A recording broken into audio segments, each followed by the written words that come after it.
Hey guys, welcome to Drawing Fundamentals. This is a 6-week drawing class that will take you from absolutely no drawing experience whatsoever to hopefully being able to confidently draw what you see in the world around you and maybe even draw from your imagination.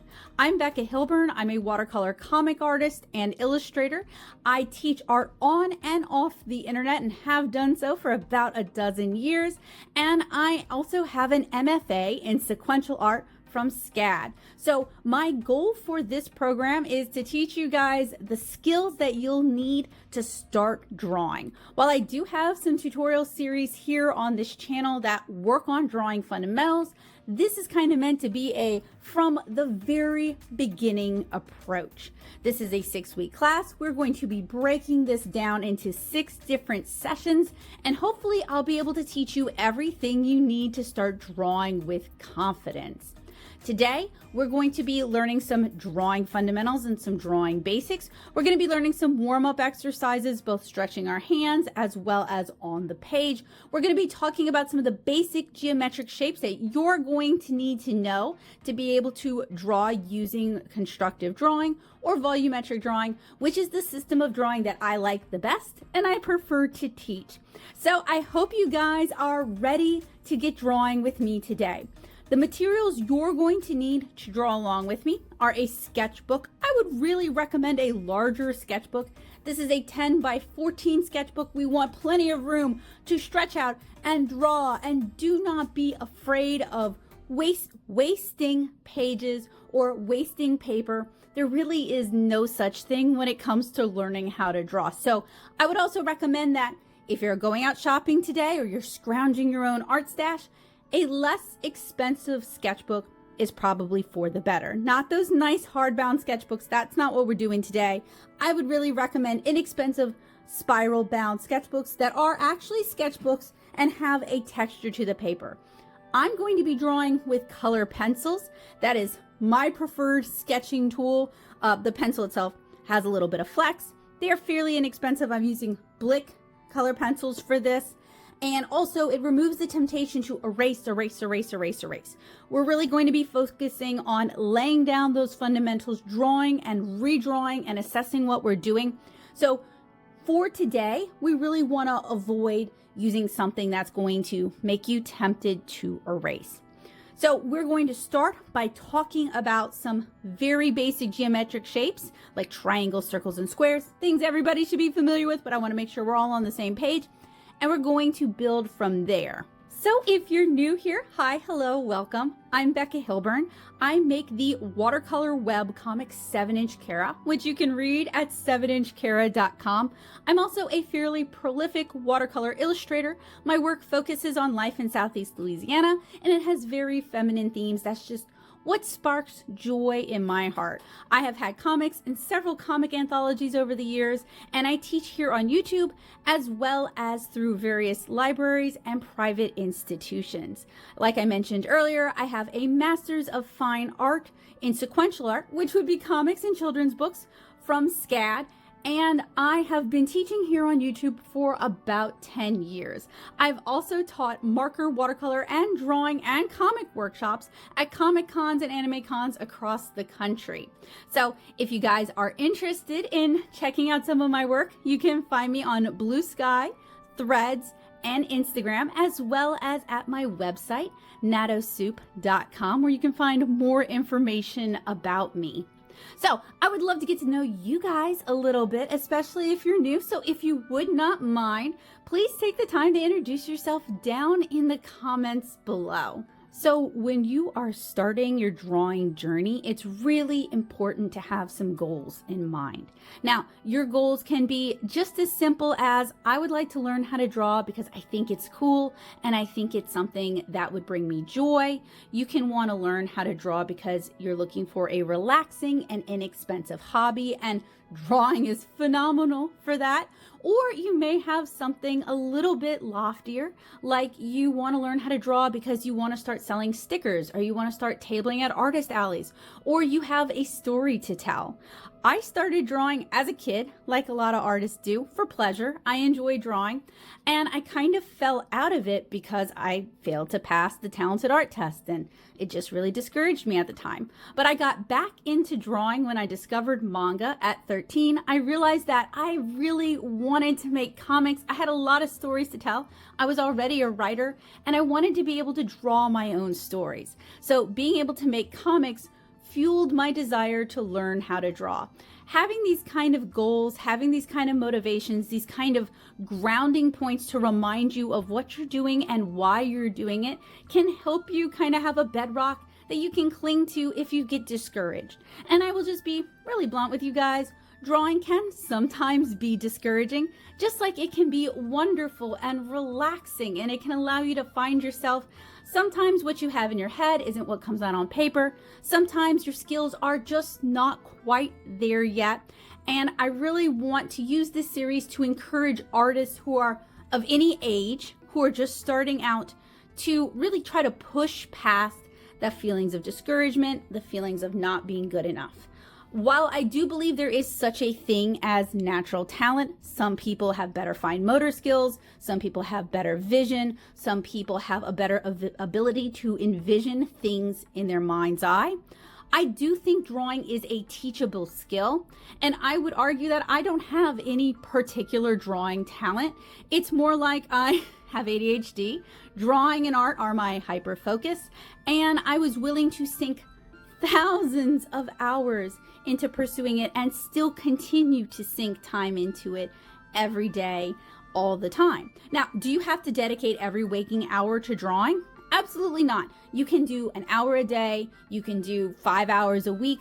It kind of just work it in whenever you have time. You can definitely learn to draw that way. But I will say that being able to spend some time, especially getting the groundwork in, developing good skills, developing good habits, and doing a lot of reading and research and, consuming tutorials, whether you're taking workshops or you're taking online classes or you're watching online classes or you're reading, that is all going to help make you a better artist. You cannot make art if you don't consume art. And I have to point this out because so many people who want to get into art will talk about how they don't read comics or they don't look at illustration and they always have reasons for this. But I will tell you, you cannot make art if you don't consume art. So make sure you work reading comics or watching animated shows or looking at illustrations in magazines. Make sure you are checking out Instagram and looking at other artists and talking to other artists. Make sure you work that into the time you allocate for practicing, or you work that into your free time, because developing your taste, developing what you like, what you don't like, and having kind of a folder of ideas is really beneficial as an artist. Now, for these 6 classes, I want you to think a little bit lower down, a little less lofty, and I want you to think about what goals you have for this series. Are you looking to develop your fine motor skills? Are you looking to start sketching with confidence? Would you like to be able to draw the environment around you, like your house or your living room? Would you like to learn how to draw your pets? Are you interested in learning how to draw portraits? I want you to keep those goals in mind. And if you've already submitted your comment introducing yourself, do me a favor, edit that comment and add in what goals you have for this next 6 weeks. Not only is that helpful for me to see so that I can kind of curate things to help you guys, but it's also a helpful reminder for you as we progress through this to show you what your goals were and how far you've come. Another thing I want to point out is I know it is so tempting to throw away bad art, but I really want to encourage you to keep that bad art in your sketchbook. Even if you have to remove it for the time being because it's painful, put it back in after, don't throw it away until we're done with this 6 weeks, because that's going to help you gauge your progress. If you get rid of every bad drawing that you do, it's going to be really hard to see how much you've grown. And I want you guys to be able to see how much you've grown over this 6 weeks. Let's talk about today's materials in a little bit more depth. So today I am drawing in a large sketchbook. This is an Artist Loft sketchbook. You can get a Canson or a Strathmore sketchbook. Really, you want sketchbook or drawing pad. You want it to have some tooth to the paper. And we're going to be going through a lot of paper today, so it doesn't have to be a thick, nice paper. It can be an inexpensive sketchbook. I happen to like the spiral binding. This is a top spiral bound sketchbook, so if I were drawing in its normal orientation, it would look like this. You can draw in your sketchbook in whatever orientation you happen to like. If you are left-handed, you can start from the back of the sketchbook and work your way forward. This is your sketchbook. These are your materials. Making art is about finding a way to make art that works for you, and sometimes that means bending the rules a little bit. No one is judging you. Don't worry about that, and if they are, ignore them in this instance, because it's about finding what works for you and what's comfortable for you.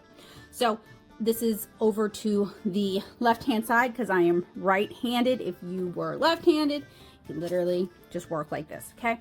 I want to make that clear because I have a brother who's left-handed, and I want to help make drawing more accessible to more people, and I know he loves to draw.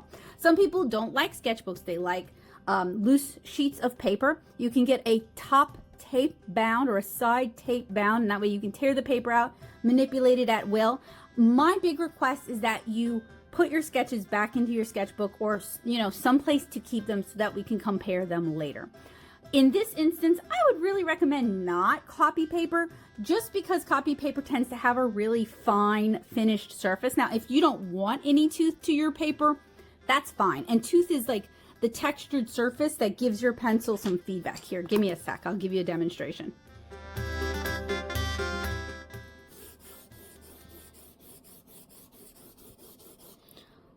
That noise is the sound of the pencil hitting the tooth of the paper. That scratchy, feel-good ASMR sound. You see all this speckling? That's because this paper has tooth. Where you can actually see the pencil, that's the ridges on top of the paper, and then where it's white, that's the depressions where the paper isn't as high, okay? Paper is kind of like a mountain range. A paper that doesn't have tooth, a smooth paper like a plate Bristol or a hot press watercolor paper or even cardstock, is going to have minimal tooth. I like tooth. It's easier for me to draw on. If you don't like it, that's fine. You do not have to use a paper with a tooth. So next are pencils. As I mentioned earlier, I'm going to be using color pencils. This is just something I like to sketch with, something that I found that I like over the years. I'm using inexpensive Blick Studio. They're good enough, but they're not overly waxy. You are free to use graphite wooden pencils. You're free to even use mechanical pencils. However, for what we're going to be talking about today, I would really recommend at least a wooden bodied pencil. You're going to need a pencil sharpener, and I really recommend not the Dollar Tree or the cheap Walmart ones, because honestly, those will just eat your pencils. This is a magnesium pencil sharpener from the company Coom. Now, if you're starting today and all you have is the Walmart pencil sharpener, that's fine. I'm just saying, like, as you buy art supplies, as you fall in love with art and you want to start investing, go to your local art supply store, local, not Michael's, because Michael's doesn't know what they're talking about, local, and ask them to recommend a pencil sharpener to you. Or you can go to a local education supply store. New Orleans Metairie used to have the Educator, and ask them. Teachers care about pencil sharpeners. They will be able to point you in a good direction. I happen to like the little hand ones, or the ones that look kind of like this, or basically the ones that all contain something like this, and the mechanism around it might be different. Not the hand crank ones. Those will eat your pencils. I also recommend a variety of grips to make this more comfortable for you. I have a whole video about comfort grips and protecting your hand health. We're going to be talking about hand health a lot. Whether you are young and you haven't developed hand problems yet, or you're older and you're starting to have arthritis and hand problems, doing things like putting grips on your pencils to help mitigate future grip issues is a really big deal, and it can be really, really helpful. So that's definitely something I do want to take just kind of a couple of minutes to talk about with you guys today. So I have here a few different grips. You really just want something, because we're going to be holding the side of our pencil a lot. We're going to talk about that later. You want something that doesn't necessarily get in the way of that. So those little pencil cup grips are not going to work for this today. This style of triangular grip is helpful. These cushy, squishy grips are helpful. These little jelly grips that you can get in bulk at Dollar Tree, these are great. These triangular grips are also really helpful. This is a spiral grip that you can wrap around a pencil of any size. I find that these shift, but these can be helpful. This kind of grip here, where it has both like a little bit of squish and a bit of a triangular body, this can be helpful. The goal is not to correct your grip. The goal is to give you a grip that is comfortable, squishy. It provides some protection between, you know, the hardwood of your pencil or the hard plastic of your pencil and your hand. And also that allows you to change how you hold your pencil to suit your needs. Now, when I am drawing, like refining a drawing, when I'm sketching, I'll use these kind of wooden pencils in my sketchbook, and I'll show you guys my sketchbook in a minute. This is actually not my official sketchbook. This is like one of my demo books for classes. When it comes to sketching, I like to use a wooden pencil and do really broad, large sketches, as I will show you guys. And then when it comes to refining details, I like to use a mechanical pencil with a nice cushy grip. And I will try to draw as lightly as possible until I'm refining the final details. It's all about keeping your pressure light, keeping your pressure airy, and trying not to bear down too hard on your pencil, because that's going to help protect your joints. I also do a lot of digital drawing. I have used Krita, I've used Photoshop, I use Procreate right now. All are fine. I have done digital drawing on a really cheap Android tablet with a stylus using Krita. Really liked it. I have drawn using Photoshop, using like one of those tablets where you draw on the tablet and then you see it on the screen. The tablet isn't a screen. Grew up with that, like that just fine. I have an iPad now. I sketch on that. Digital drawing, perfectly fine, very normal. There is nothing at all wrong with digital art. If you want to do this and you want to do it digitally, that's fine. I'm mostly going to focus on pencil on paper. It's just easier for me to record and easier for me to talk about. It's also cheaper and more accessible to more people. You're not having to make a big investment. You can spend 20 bucks and get these materials. But I don't really think there's anything wrong if you want to do this digitally. So I mentioned my personal sketchbook. I like the cheap Strathmore sketchbooks. The yellow covers, really thin paper. I don't really care about that. I like that they have a perforated edge at the top. You could tear it out if you want. I don't utilize it that much unless I'm doing graphite transfers, but I like it as an option. It's top spiral bound, as we talked about. I buy the 9x12s.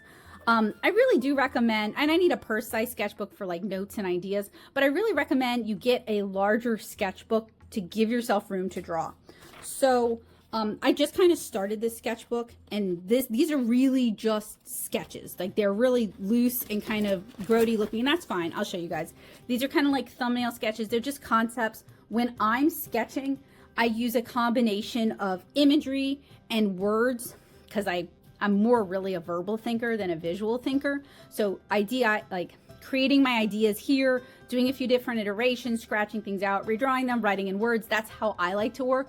Whatever works for you is valid. This is just one method. Now, I have this series here on the channel where I talk about popular, influential internet artists, and I buy their books, and I read their books, and I talk about their books, and I talk about their art supplies.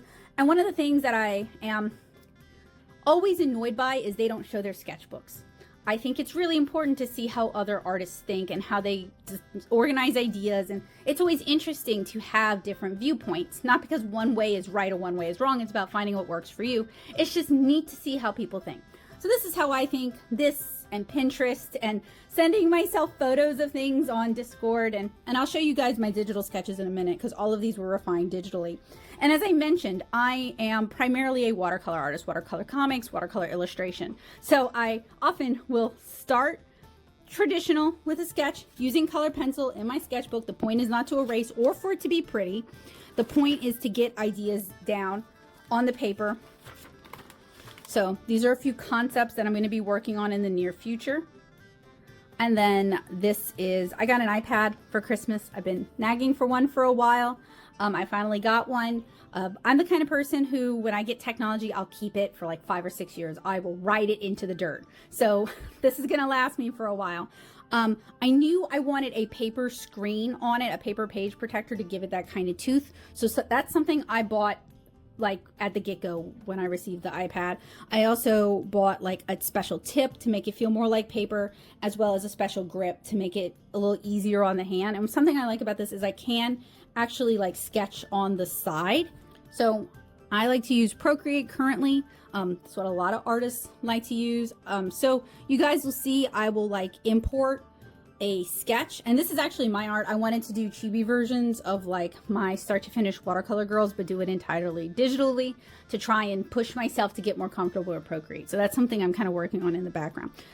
But you can import your reference. You can have your reference as like just part of the image, and this was actually sketched in pen. So I like to use materials for getting ideas out that are non-erasable, because the point isn't about erasing and fixing, erasing and fixing. The point is about getting an idea out quickly so I can work on it. I think I showed you guys the oyster one in my sketchbook. So this is like the in progress sketch for it. Something kind of neat about, and I'm not trying to sell you this, I'm just talking to you about an option, because I know there's a lot of like internet discourse that, oh, you know, digital art isn't real art. That's bull. I don't believe that. So I think being transparent with you guys that digital is a heavy part of my process is important. Anyway, one of the cool things about this is you can actually do oblique drawing, which we're going to talk about, and use the side of your pencil. And this doesn't put as much wear and tear on your hands as drawing like this, right? So a lot of our initial sketching today is going to be using a looser grip and the side of your pencil. But you can see my sketch is still there, and I kind of work my way up. If you guys are actually interested in like, not really a tutorial, but just like a demonstration of how I do like a piece, like one of my bigger illustrations from absolute start to absolute finish, where we have our ugly thumbnail sketch and we have our digital sketch, and then I do watercolor, let me know down in the comments. I really don't mind sharing that with you guys. I just don't necessarily think there's interest. Anyway, I wanted to show you guys this because if you're choosing to draw digitally for this, that is fine. A lot of what I'm going to be showing you is compatible depending on the program that you're using, depending on the material that you're using. Honestly, for some of this, it may be easier and cheaper to switch back to paper. I am not trying to talk you into making an investment other than making an investment in a sketchbook. There are two main types of grip that I want to talk to you guys about today. So when I was learning to draw, no one really showed me how to correctly hold a pencil. I actually have a really messed up grip and have my entire life. I have ADHD, and that's pretty normal for people with ADHD. So what I'm showing you and what I'm telling you is stuff that works for me. Please feel free to research other artists, to ask other artists, please. Finding what works for you is what's most important here. So I'm going to show you what works for me, and I encourage you to, you know, try other resources. Check my description. I will have some books and some recommendations to help you guys out. Please check them out from your library or request them from your library. That helps other artists too, because that increases what your library has available. But I'm going to talk to you about two main grips, okay? I'm going to demonstrate with no grip on the pencil just so that you guys can see, and also demonstrate with a grip on a pencil, and I'll try to get a few different camera angles too, because I know this is really challenging to see. So we're going to start out with the grip that I use for just kind of sketching, and I'll kind of hold my pencil different ways. So very loose, not choked up, keeping the hand fairly loose, keeping the pencil fairly loose in the hand, right? Kind of relaxed. You want to hold it steady, but you don't want to like choke up on it. And sometimes I'll hold it like this. It's really about getting like ideas down and just kind of, you know, keeping it loose, keeping it moving. It's really the best that I could say.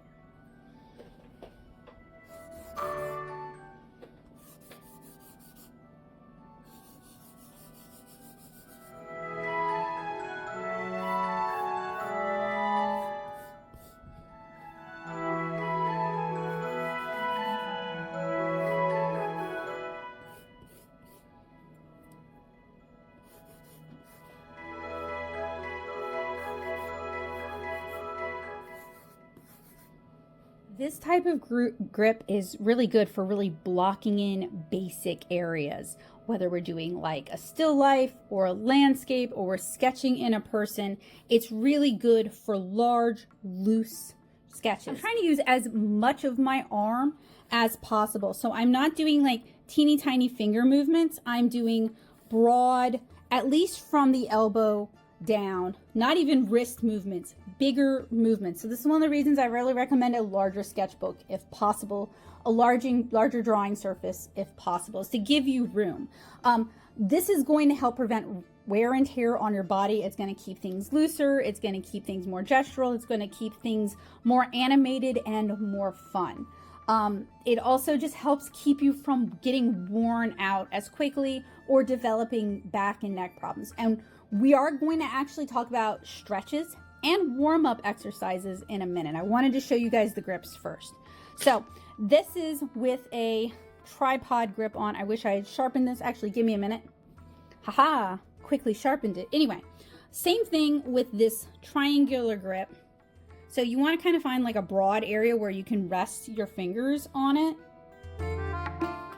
And just very similar,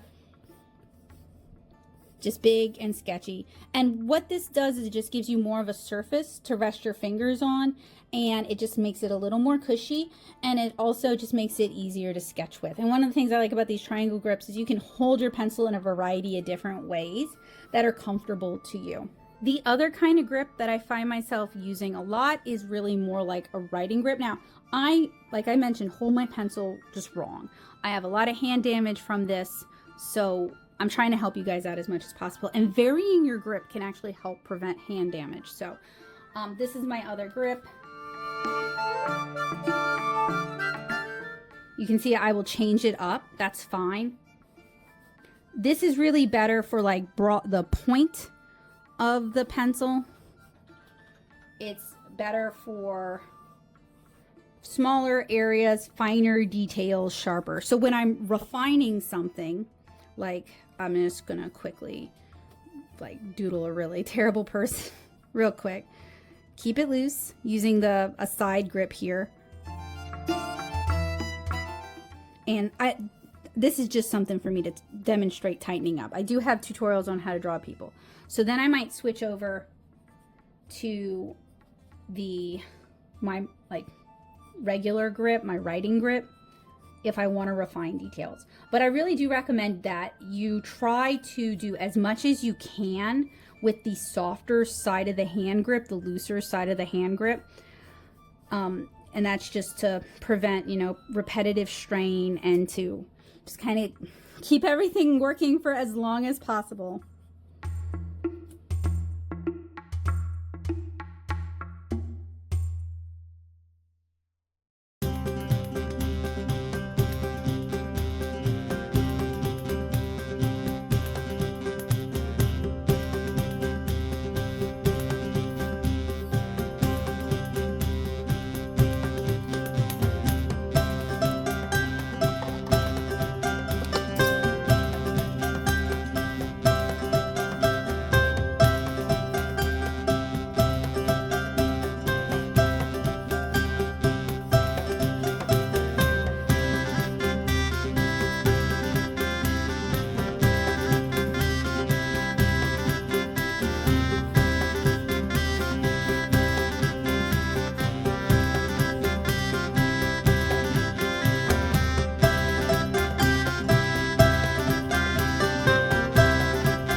So drawing is kind of like a sport, and before any sport you're going to stretch, and it's really important to stretch before you draw too.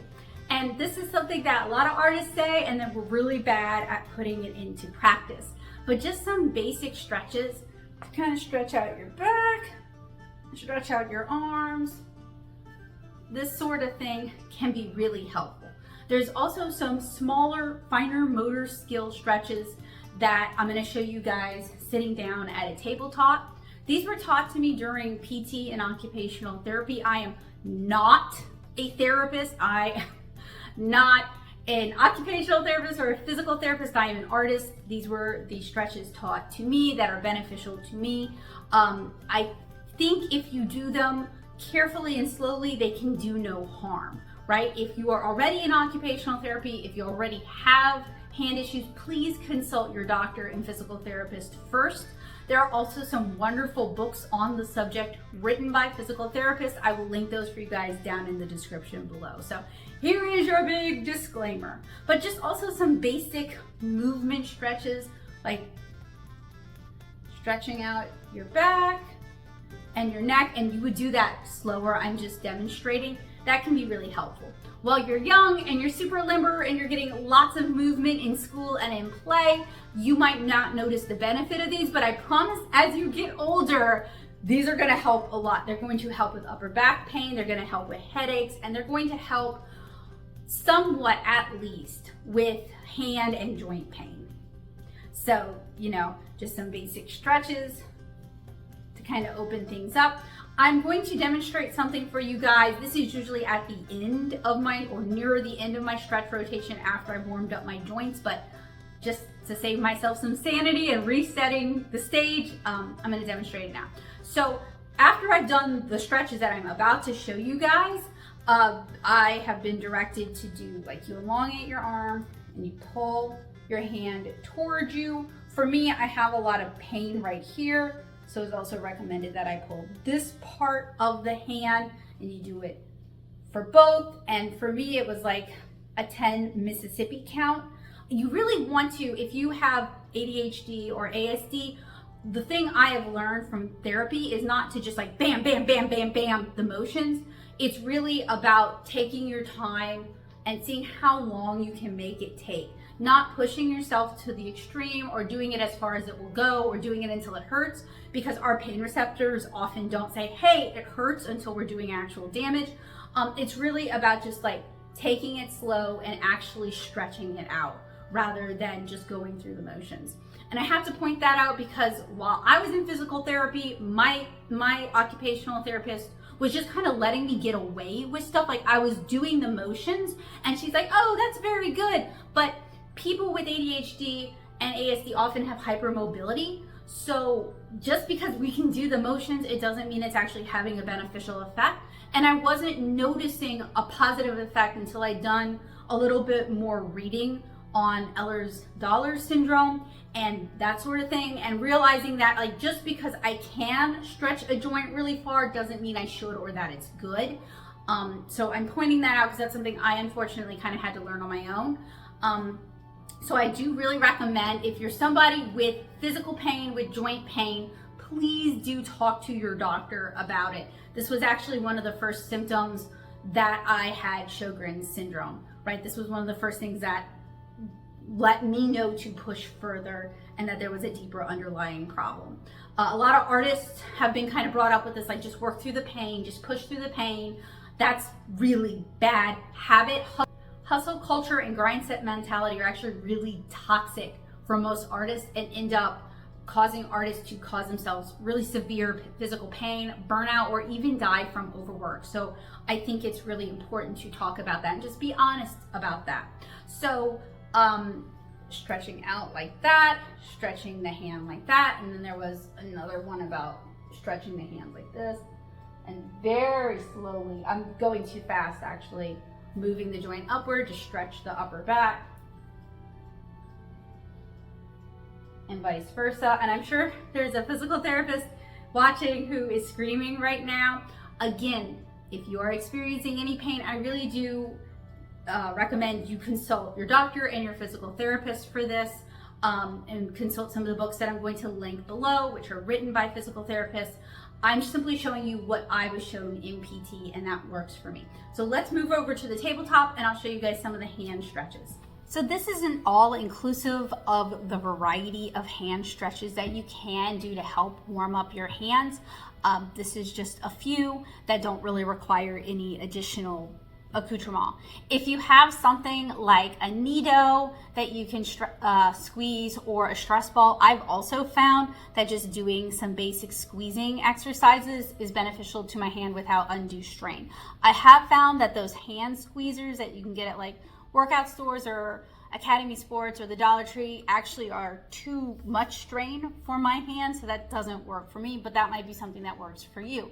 I also know several artists who have started making working out and even rock climbing a serious part of their routine, who have reported back that they find it to be extremely beneficial, and it means that they can draw like they used to when they were a kid again. So that's also something to consider if you are a drawaholic who wants to draw for 16 hours a day. So one of the next ones is to rest your hands flat on a tabletop surface, and then slowly, and I find, because I will bend this joint, it's better if I support the joint, slowly stretch the fingers back for like a 10 count. You're not even trying to get it to give you like that burn, like that muscle stretch sensation. It's really not about that.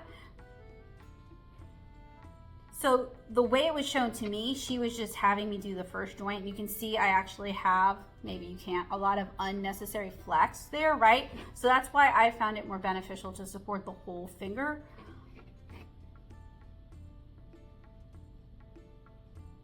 And you would do it for a count of 10, and you would do all of the fingers on both hands. Then another exercise, you can do this with a piece of like memory foam. I know not everybody has that.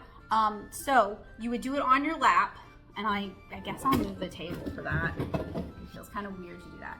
And you would like press and hold gently for a 10 count. And then you would flip over and press and hold gently for a 10 count. A variant on that is to like 1 Mississippi, 2 Mississippi, 3 Mississippi. And that way you're stretching out your wrist joints as well.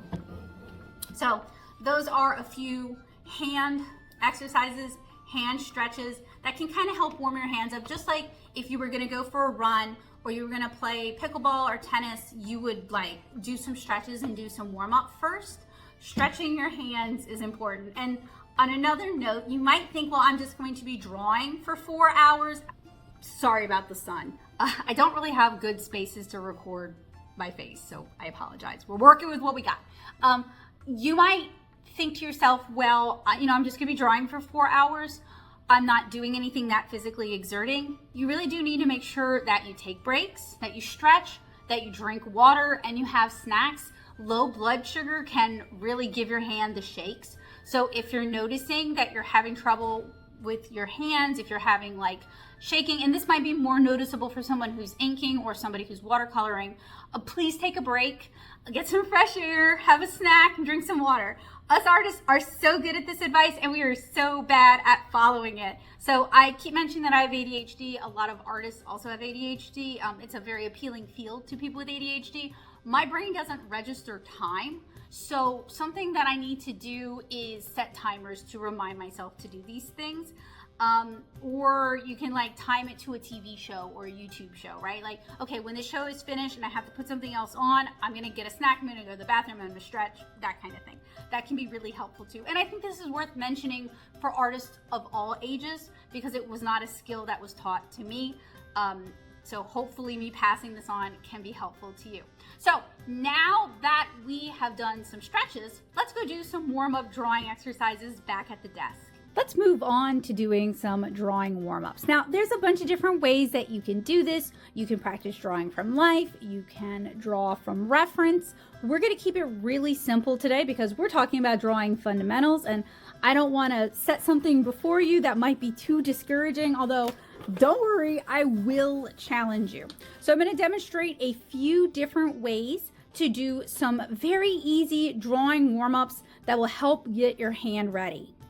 Now, you don't have to divide your page up like this. You can just start on one corner and work your way down. If you really want to use cheaper paper, if you don't want to fill up your sketchbook with this, that is fine. So we're going to start out by drawing circles at different sizes. Now, what I would really recommend is that you draw from as much of your arm as possible, so not little circles with your fingers, but with your wrist. By using more of your arm, you're more likely to get a smooth circle. We're also not trying to draw as quickly as possible. This isn't a speed thing. We want to draw with confidence, and we do want to draw fast. So we don't want to draw like super duper slow. It has to be perfect. We really want to work on building up our confidence. Now, people struggle with circles. It does not have to be perfect. If you wanted perfect, you would use a template. It just needs to be good. If you wanted perfect, find a household item around the house that's about the right size and just trace that. And that will give you a perfect circle. And plenty of artists do that when they need a perfect circle. But we are warming up those muscles. We're getting our creative juices flowing.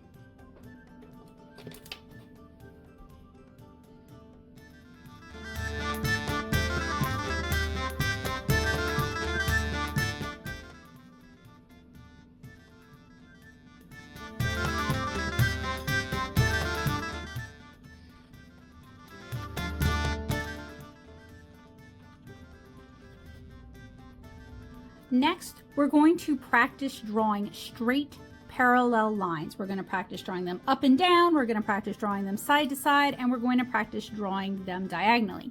If you don't know what a parallel line is, it is two lines that are never going to cross. They could go on forever and they're never going to cross. So when you're thinking of parallel lines, think of train tracks.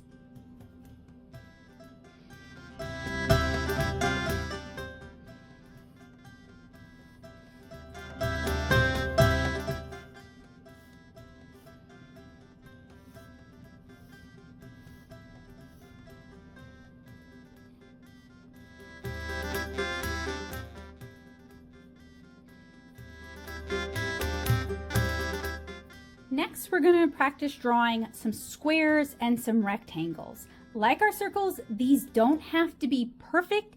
We're working on building up confidence and slowly building up speed.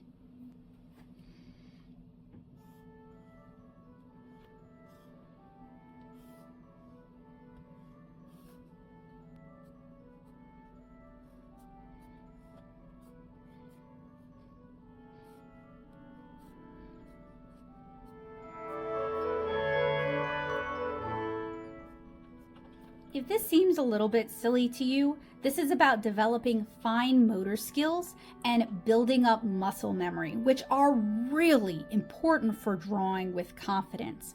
When I teach art, one of the big problems I see is people struggling with very basic shapes and drawing with confidence. They've got an idea in their head, but they're still stuck on drawing that circle. So by doing these kind of basic drills, you're training your hand, you're training your arm, and you're training your eyes to be able to do this over and over and over again so that you don't even have to think about it anymore.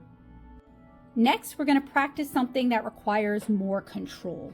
We're going to draw a straight line, and I'm going to give you guys a tip for drawing a straight line. If you want to draw a straight line, don't focus on where your pencil is at, focus on where it will be. So let's say that's where we want our straight line to be. We're going to start here, and we're always going to be looking at the second dot, and your hand will naturally draw a fairly straight line.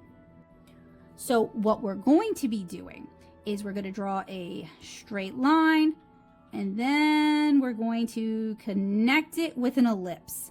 Again, not perfect. We're working on building confidence and motor skills.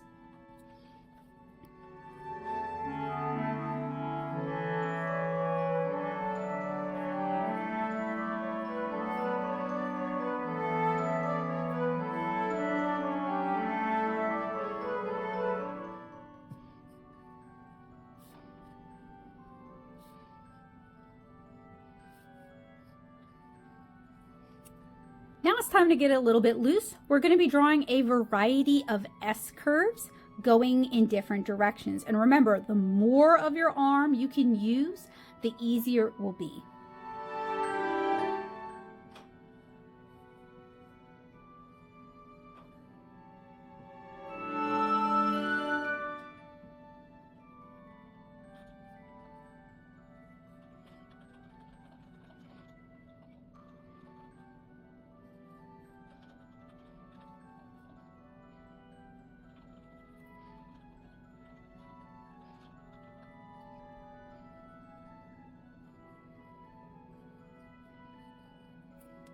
let's pick up the pace and try to draw a little bit faster. We're going to do some diagonal.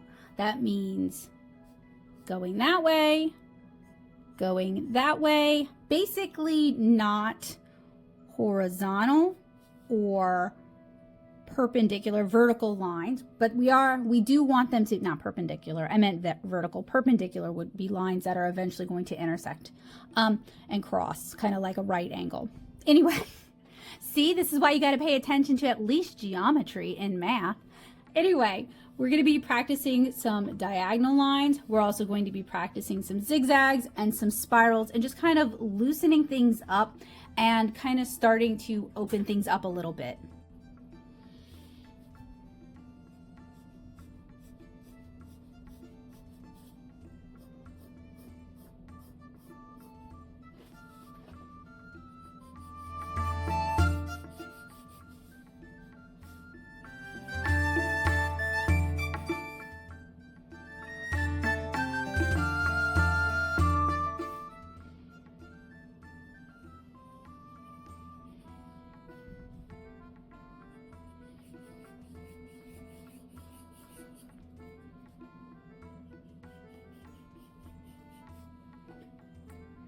A lot of artists will also warm up by drawing basic geometric shapes like cubes and spheres.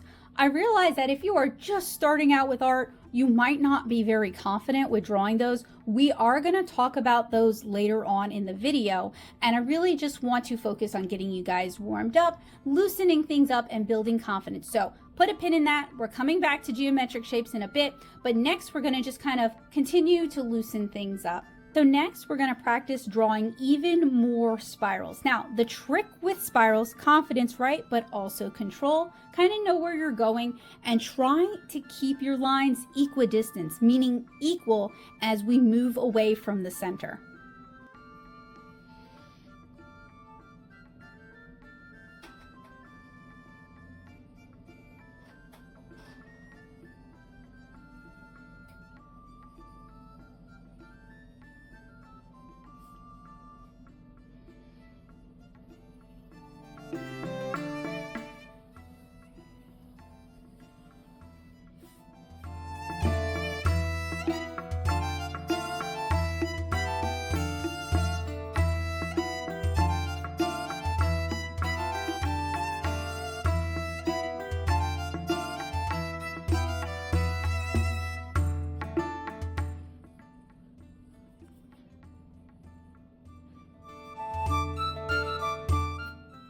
A warm-up I'm going to introduce you to right now is one we're going to use later on in this series. We're going to talk a little bit about cross-hatching. There are a lot of different ways that you can accomplish cross-hatching. Wow, tongue twister there. But remember our perpendicular, well, rather our diagonal lines. Now we're going to make them perpendicular.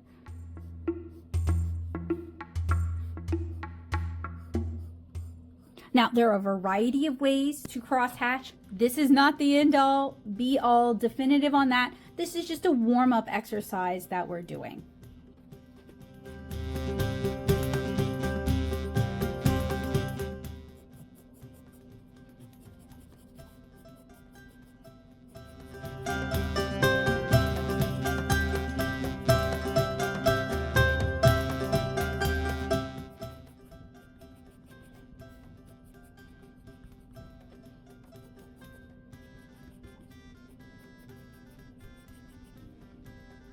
Not only are these helpful warm-up exercises to help get your muscles loosened up and your creative gears going, but these are great doodles, like if you're on the phone or if you're kind of thinking or if you're in math class and you got to keep your hands busy.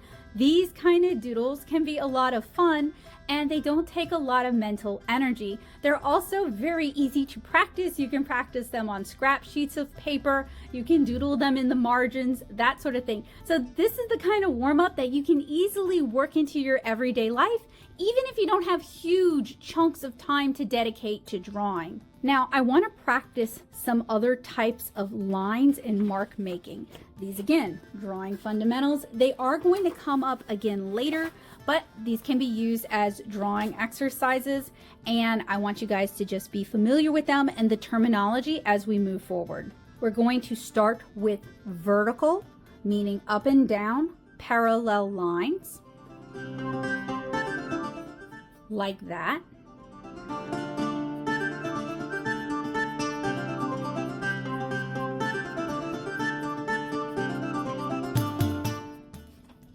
Next, we're doing horizontal parallel lines, horizontal, like that.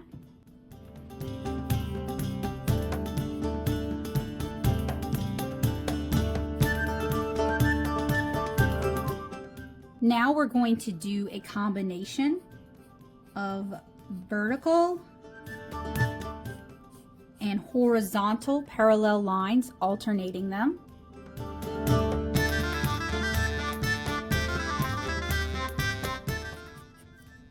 Next, we're going to do diagonal lines. We're going to alternate them. So we're going to do diagonal parallel lines, like that, and like that, alternating, or, you know, one and then the other, one and then the other, all the way across.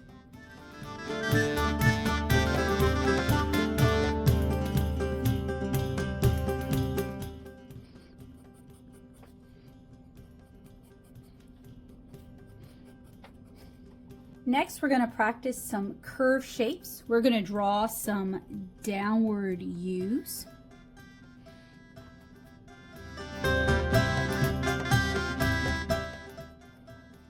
Then, alternating, we're going to draw some upward U's, and it kind of looks like a little happy face.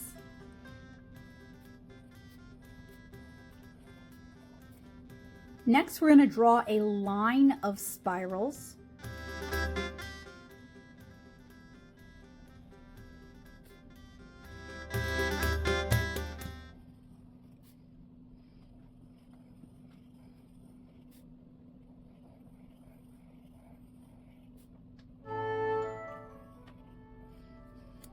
If you want some extra credit and you want to practice your pattern making, you can draw 2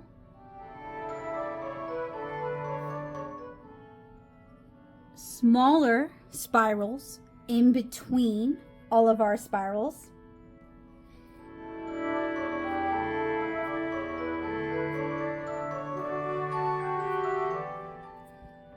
Now we're going to practice some wavy lines.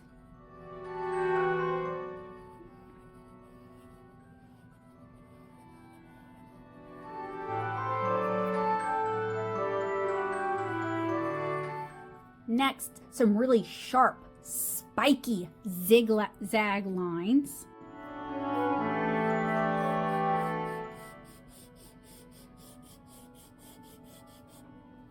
Now that we've drawn our sharpened, spiky zigzag lines, we're going to draw crenellated wave lines. Think of like a castle top. The crenellations refer to those little square shapes at the top. I'll show you how.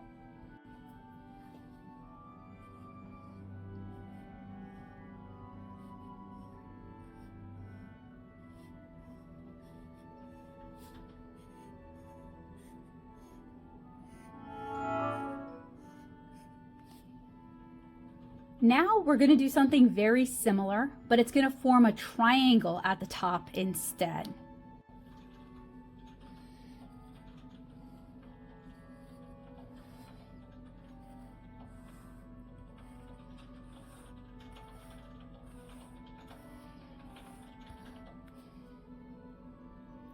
Next, we're going to draw scallops, or basically semicircles. You can kind of do them as semi-ovals. I'll demonstrate a couple different ways for you guys.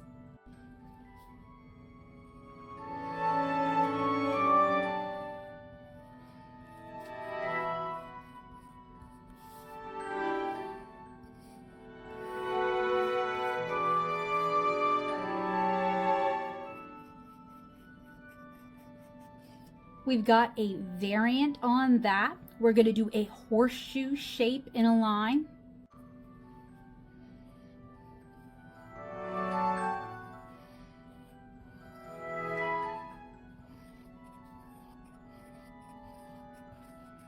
Next, we're going to do dots and dashes in a line. So by dot, I mean a circle. By dash, I mean a line. And you can create different patterns by how many dots you have, how many lines you have, the length of the line, that sort of thing.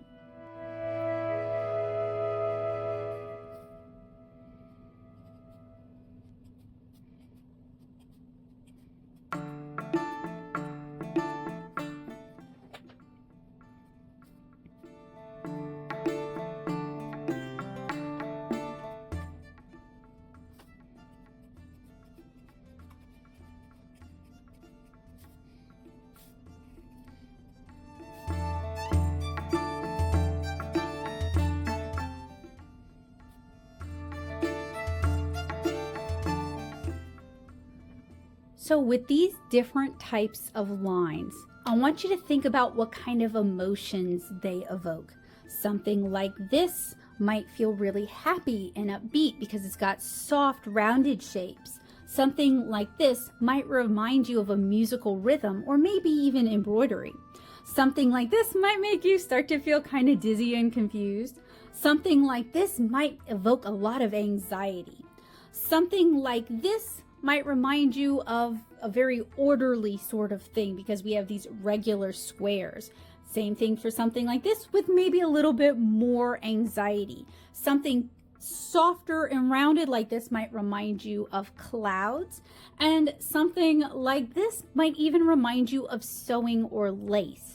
So the kinds of marks you make, the kind of lines you use can all go into your art telling a story and evoking certain emotions.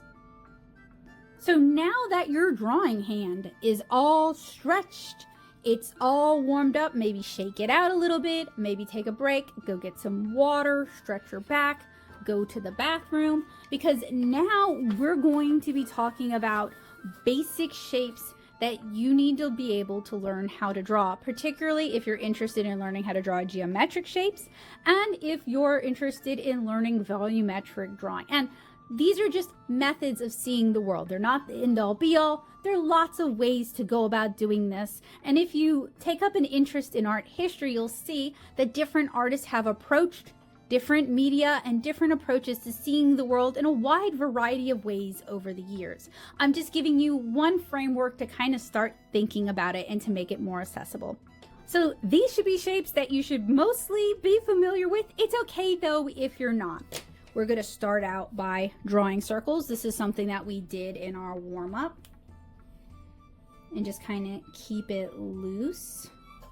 I recommend you start out with larger circles and then work your way smaller. Circles are great if you want to learn how to draw heads. Next, we are going to practice our squares, trying to keep these corners as right angles, trying to keep them perpendicular to one another. Throwing some vocabulary out there at you guys.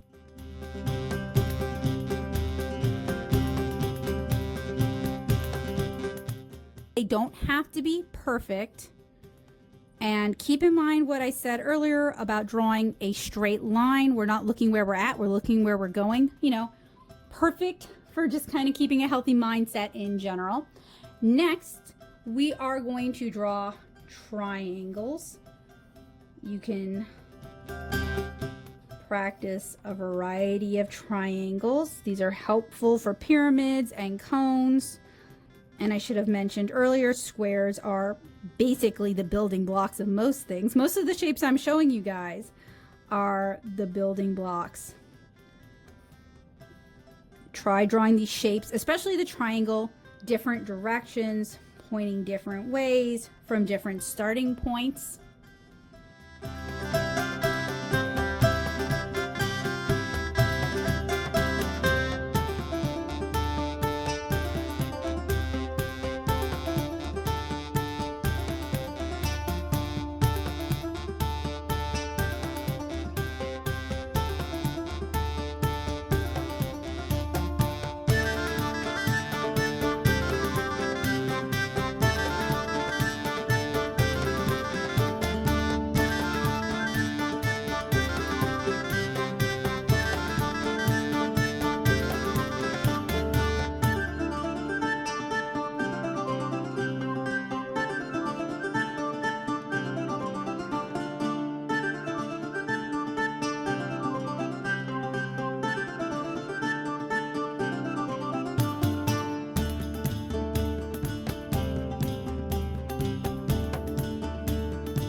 I did some more studies, or more practice, and I was kind of thinking about how the squares look like tiles or bricks, the triangles kind of look like stained glass, the pentagons and the hexagons look like the pattern on a turtle's shell. So if you look at the world around you, you'll already start to see series of these shapes repeating. In fact, I challenge you as an exercise to go outside, select some real world objects, for example, a stop sign, and try to decide which of these 5 shapes it most closely resembles. You are training yourself to see the world the way artists do. We are taking a 3-dimensional world and trying to convert it into 2-dimensional paper. And being able to break things down into basic geometric shapes like these flat 2D shapes is really helpful.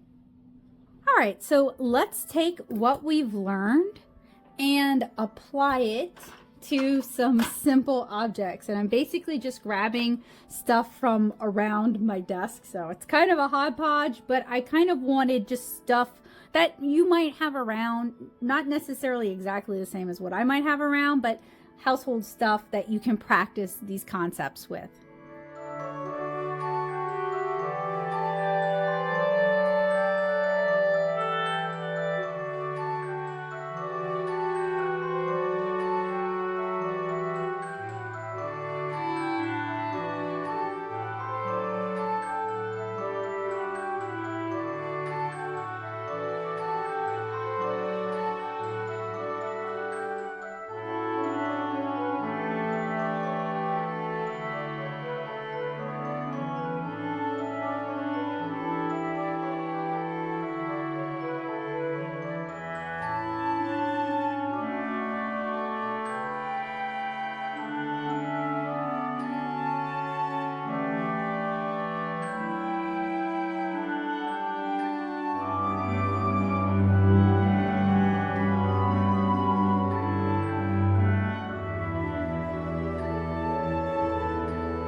Some objects change shape depending on what angle you're viewing them from. So from this angle, this tape would be a rectangle. However, from this angle, the tape would be 2 circles. From this angle, you would have an oval with another oval and then kind of a curved rectangle. And we're going to talk about 3-dimensional, 3D geometric shapes in a little bit. Really, we would be drawing a very flat kind of cylinder, but we'll get into that. So when you're drawing things, thinking about not just what you think of it in your mind, how you see it in your mind, but actually what you're drawing, referencing, looking at it, analyzing those basic shapes, seeing the square with the circle on the inside, or seeing a square with another rectangle on the inside. That can be really helpful for actually successfully drawing the things that you want to draw. Artists use reference. Artists use a lot of reference. And while there is internet discourse about real artists don't use reference, anyone who tells you that real artists don't use reference, I feel wants to see you fail, because artists use reference. Take it from someone with 2 degrees in art and 15 years of experience as a professional artist, artists use reference. For something a little bit more complex, I set up a still life in another room and I took some photos of it, and we're going to break this still life down into basic geometric shapes. Now, doing an exercise like this can really help solidify breaking down complex shapes into simpler shapes.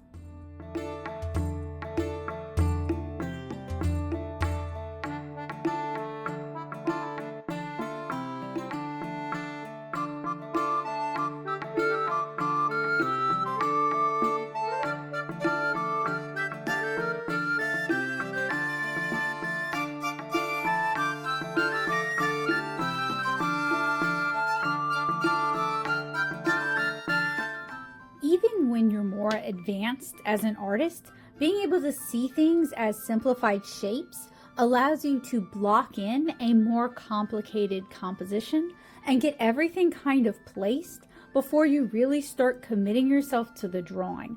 Doing this kind of initial blocking in, and I can talk about that in a follow-up video if you guys are curious about composition and designing environments. Doing this kind of blocking in early on allows you to figure everything out rather than you painstakingly draw a tree and then you painstakingly draw a house and then you realize it would have looked a lot better if the tree was slightly in front of the house, and now you have to do a bunch of erasing. That said, if you're working digital and you have them on separate layers, you can always just move the tree over. So that is definitely an incentive to working in layers. You could also do that on tracing paper or on separate sheets of paper. You could do it as collage. There's a variety of ways that you can do it. But this kind of basic blocking in is really helpful for figuring out a composition from the very beginning. So this is a technique and a skill that can be kind of useful no matter where you are in your drawing journey. Now, before I go, I want to set you up for success, and I want to introduce what we're going to be talking about next time. Next time, we're going to really start getting into three-dimensional geometric shapes, and we're going to continue to practice looking at the world around us and breaking things down into these basic geometric shapes, including doing some still life drawing. So before we get into that, I'm going to demonstrate some basic geometric shapes for you. And if you decide that you just absolutely cannot wait, I do have another video on drawing basic geometric shapes. So we're mostly going to be focusing on the ones that we see in the world around us. Things like cubes, things like cylinders. Another example of a cylinder. Things like spheres, things like pyramids, which I don't happen to have handy, and cones. We're going to start with cubes because, let's be real, that's probably the one you've already been kind of doodling, right? And it's the one that looks the most obviously 3D, looks the most obviously geometric. Now, you might want to cross-reference this with videos on drawing in 1-point, 2-point, and 3-point perspective, because drawing a cube comes up a lot in those kind of tutorials. And also, what we're going to be doing is a type of perspective drawing. So cubes can be drawn a variety of ways.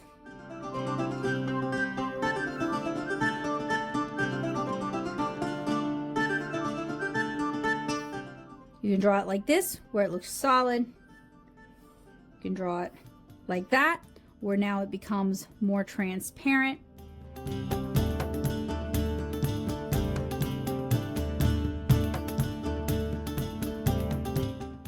That's a different view where we're looking at it in 1-point perspective, so we're looking at the very center of it.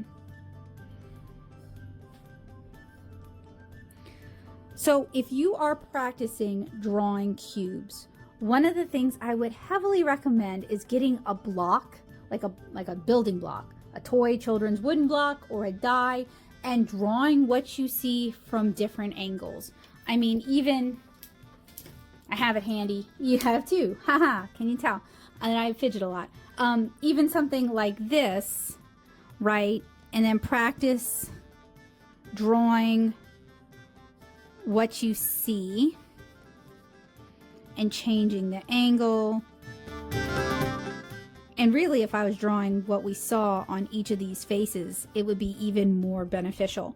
But drawing cubes, doing it from reference, drawing it from real life, having the ability to do it at different angles, that's really helpful. And you can literally just go down to Dollar Tree and go to their foam shapes section in the craft section and pick up one of their cubes for like $1.25 and be able to have this reference to practice drawing.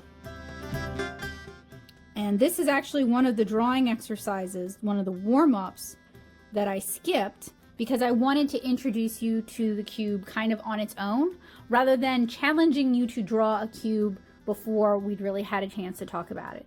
So with the cube, we're really building on the square and we're just kind of morphing it and changing the faces of it. Now, the sphere is really pretty simple, right? It looks like a circle. And generally what is going to make it appear spherical is either drawing hemispherical lines like these that wrap vertically as well as horizontally around it. And this is going to give an indication of, you know, the direction that the sphere is. If the sphere had something on its surface, right? Like if we were drawing a face, we would refer to this as a crosshair, and this is actually going to give us an idea of where the person is looking, right? So another way to do it is a little bit tighter, and you draw these ovals. So remember when we did the line and the oval exercise? This is kind of similar to that. This will also give an indication that something is a sphere. We can also utilize shading, which we're going to get into, or cross hatching, which we are going to get into later on in this series. Or we can utilize surface design, which is another thing we're going to get into in this series. You see how this has S's written all over it? So by skewing and wrapping the S's around our sphere, it helps it look rounder.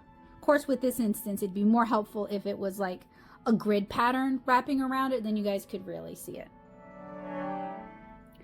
Cylinders are one of the objects that I see in my life a lot, whether it's something like this or like a can of soup, a drinking glass, or a pipe, whether it's a roll of tape, which is a really squat cylinder, or a tube of paint or chapstick or markers. Cylinders are all over the place. So this is one that hopefully you can get comfortable with drawing. Cylinders are kind of a combination of a circle and a rectangle, but we're going to kind of skew them depending on the angle that you're looking at them. So for example, and to be fair, this isn't actually, let me go grab a can. Okay, quintessential cylinder. How you draw it is going to depend on the angle that you're looking at it, right? But in general, most people, when they're drawing a cylinder, draw an oval, and then they draw a couple of parallel lines, and then they curve the bottom, or they draw a circle and a couple of parallel lines, and then they draw the top. This is if you were look from above your cylinder looking down. This is if you were below your cylinder looking up. You can even have it where it mostly looks like a circle with just your lines coming down, and they're going to get closer together, right? So this is starting to get into perspective. And while I love talking about perspective, that is not today. I'm not trying to complicate it, but I do have tutorials on perspective and drawing geometrically. Basically, when you think of a cylinder, you're thinking of a can. And this is another one, like our cube, practicing it from reference, handling it in your hand, trying out different angles, helpful as a drawing warm-up, helpful for building your visual library, doesn't cost a lot of money, doesn't take a lot of time. So that is our, oh, so of course, cylinders can also appear on their side. They're not just like a can, they're sometimes like a pipe. So practicing it from a variety of angles and looking at the world around you and seeing what items contain one or more of these geometric shapes and practicing that as like a little mental game is really helpful for teaching yourself how to see like an artist. Now, unfortunately, and I looked, I don't have anything conical in my house. I don't have any ice cream cones, believe it or not. But basically, like an ice cream cone, like that. And we do see cylinders pretty frequently, but they're usually in combination with other shapes. There is also pyramids. So we're taking a triangle and we're either drawing that triangle on top of another triangle, or we're drawing that triangle on top of a square. This is also would be something that would be super helpful to have as reference. If you play D&D, you probably have a die that's shaped like this that you can use as reference. Having something like that on hand to manipulate, to draw from different angles, again, super duper helpful. I have found in my geometric constructive drawing lifetime, I don't really draw a lot of pyramids. I can usually get away with drawing a cone and then kind of adding my triangle or my square and then drawing a line to that additional point. And that's usually enough to turn it into a pyramid. So I will start with a cone and then kind of break it down. With a cone, you can start with a cylinder if it helps, and then break it down into a cone. So some of these shapes, you can then further refine them into other shapes. And this is important because not everything is just straightforward a cylinder like these things. Not everything is straightforward, for the most part, a cube like this. Not everything is straightforward a sphere. You have compound objects where you're going to have something like this. This is a riser for watercolor and for painting. So for something like this, it's a little bit more complicated, but let's practice seeing our shapes. We have a sphere and we basically have kind of a squat cube.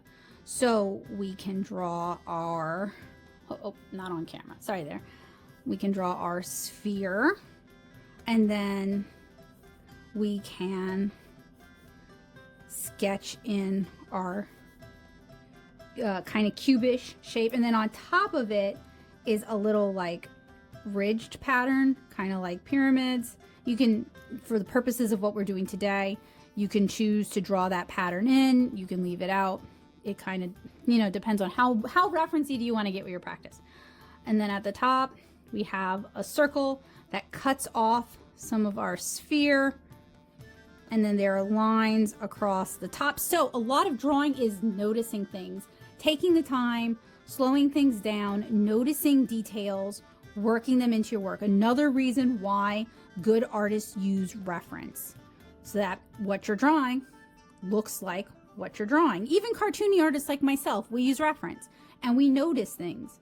We just exaggerate the heck out of them. And then there's even some writing on the side, which if I wanted to write it, I would block it in using a rectangle and then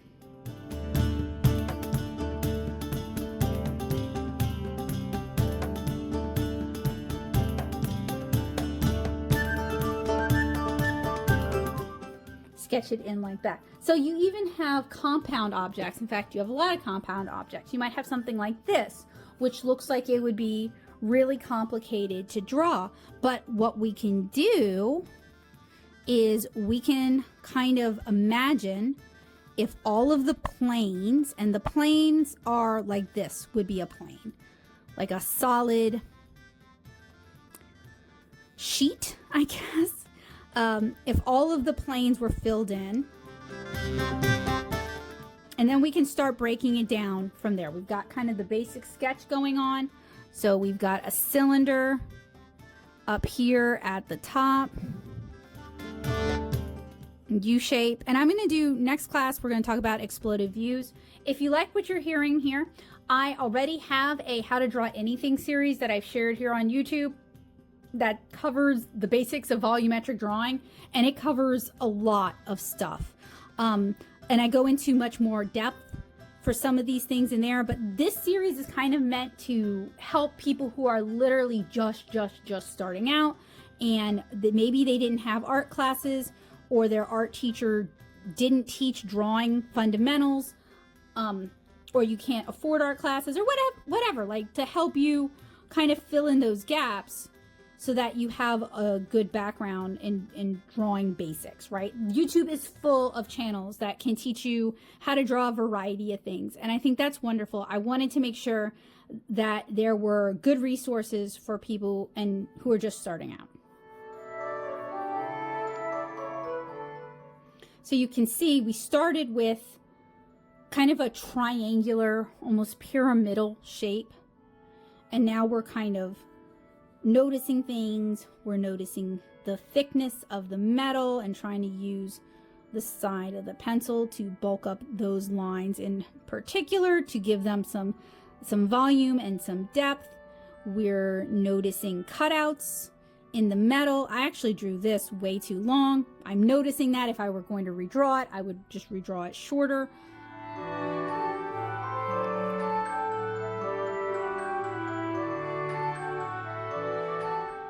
But hopefully you can see how even something like this, which seems like it might be kind of confusing to wrap your head around how you would draw it, you can break it down into other smaller bits and pieces and figure out how to draw it. I'll pick a really weird one. So this is a something. I know what it goes to. I'm even looking at the other part of it, but that's fine. It doesn't matter if you know what it's for. So with this, I might draw the long wire first and then sketch in a triangular shape. Then I might block in a rectangular shape with another rectangular shape. And then at the bottom, a circular shape. So we've got things kind of blocked in. Now I might start, okay, so this is a cylinder. Cylinder made of wood. I could choose to draw the wood grain. And we can see a little bit of the top. On top of it, I'm going to just block these two things in with circles to kind of place them. We have the basket, which is a cylinder. And it's got that U shape at the top. It's got some ham and I don't know, that might be dishes sitting in it. And then over to the side, we have a really flat cylinder. It's a pan. It actually lost its handle years ago. And the wire itself would be a really thin and narrow cylinder, but we could just bulk that up for now. Now, down here at the bottom, we have Calcifer, and he's kind of a teardrop shape.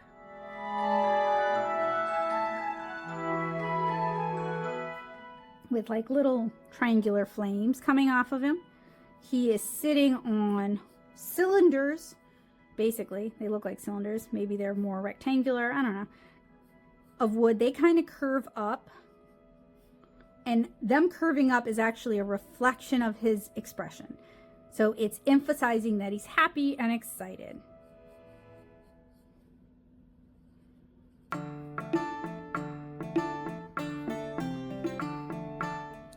And then at the top, we have a little clip. So draw a semicircle. And then our little ziggy-zag lines that we were talking about earlier.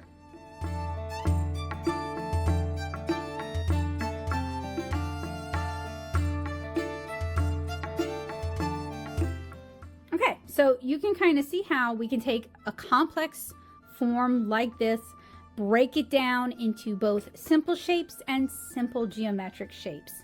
We have covered so many things in today's Drawing Fundamentals class. We talked about how to hold a pencil with really there's like endless variety in those two, but two main ways of holding a pencil. We talked about using our whole arm to draw, as much of our arm as possible. We talked about drawing larger. We talked about changing our grip to refine art as we go. We did a few stretches together. Remember, drawing is a sport, so you got to stretch before and after. Make sure you hydrate, take breaks, and eat something, especially if your hand starts getting shaky. Also, like a sport, it is important to warm up. We did several warm-up exercises. These are going to help loosen up the muscles and the tendons and the ligaments in your hand, get them nice and warmed up, get that blood circulation going. And it is also going to help you build up muscles, because, even in your fingers, you've got muscles, and it's going to help build muscle memory so that you can draw with confidence. So these kind of warm-ups, very easy to do, very fun to do. We talked about different kinds of lines as part of our warm-up. We talked about a lot of vocabulary from vertical, horizontal, and parallel. We talked about hemispheres, and we talked about diagonal. We even talked about crenellation. We talked about how different shapes can make us feel and how to utilize that in our drawing. We talked about drawing basic shapes, circles, squares, triangles, pentagons, and hexagons, the basic building blocks of drawing. We talked about how different objects in the world around you can be broken down very simply into these basic shapes. And I want you guys to start looking at the world around you and practice breaking it down into those basic shapes. We also took a look at a still life photo. This is a curated collection of objects that would be interesting to draw. You can make a still life with toys. You can make a still life with flowers. Anything you want to draw that will hold still for you can be a still life. We took this still life and we broke it down into those basic shapes, and you guys are seeing a lot of circles and rectangles here, so I hope you'll be practicing those. And then we did a brief crash course into drawing basic geometric shapes, which we're going to talk about more next time, and which I have tutorials, loads of tutorials for how to do this and how to then take the objects in the world around you, like your cylinder here, and draw more complex shapes. And I've got lots of tutorials on how to do that here on the channel as well, because volumetric drawing, constructive drawing, where we're breaking things down and we're drawing from reference and we're practicing and we're learning how to see, this is what made the difference for me in learning how to draw and being able to draw people and being able to pose those people and being able to draw things consistently. It really made a difference for me. So I'm a big believer in this method. But this is not the only method that is available. It's not the only way to draw. And I hope that you, if this isn't working for you, you will continue to do your research. You'll look up other artists. You'll look at their sketchbooks. You'll look at their drawing process and see what you can learn from them. Now, if you are watching this and you would like to learn more about this kind of drawing, one of my favorite resources is the Glenn Vilppu Drawing Manual. However, that has been in and out of print and not always available. I also recommend Proko here on YouTube as a wonderful drawing specific reference. What I'm trying to do here is to offer you guys some fundamentals, some building blocks, so that when you watch those tutorials, you know what they're talking about and you already have some of the skills you need to be able to follow along with those more advanced tutorials. So thank you guys so much for joining me for our first Drawing Fundamentals class. This is one class out of 6. I hope you guys learned a lot. If you have any questions, please feel free to reach out to me down in the comments below, or you can join my art-centric Discord server, the Paintbox, and ask me there. There are plenty of artists in the Paintbox who would be delighted to help you. If you want to share your sketches and your sketchbook, you're welcome to do so in the Paintbox as well. Make sure that you are subscribed and you've clicked the bell notification so that you don't miss the rest of the classes in this series. And if you are looking for more information and resources, make sure you check the description down below for additional links and resources. I'm Becca Hilburn. Thank you guys so much for hanging out with me today, and I hope to see you guys again really soon. Bye guys!